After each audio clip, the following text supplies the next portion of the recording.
Direction Bédi où une personne a été assassinée par balle et nous sommes dans les quartiers Mantembo, commune Moulekeran. L'incident s'est déroulé dans la nuit du vendredi en ce samedi 8 août 2026. L'information a été confirmée par Kambale Joseph Sabouri, président de la société civile, noyau de la commune de Moulekeran.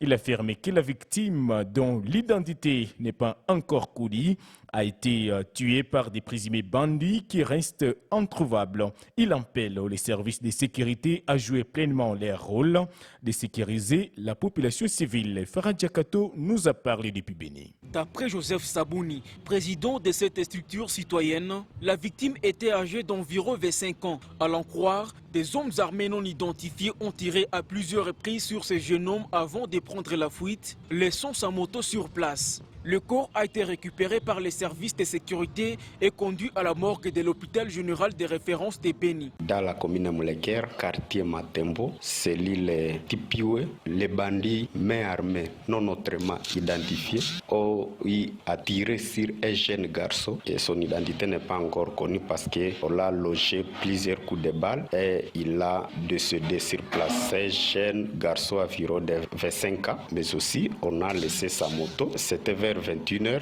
les services sécuritaires sont venus récupérer le corps pour l'acheminer au niveau de la morgue à l'hôpital général. Face à cette situation, la société civile condamne la recrudescence de l'insécurité dans la ville et appelle la population à redoubler de vigilance en dénonçant tout mouvement suspect. Elle demande également aux services spécialisés de bien jouer leur rôle dans la sécurisation de la population. Nous, État qui est structure de la société civile, nous condamnons cet acte parce que c'est vraiment inacceptable à 20h30.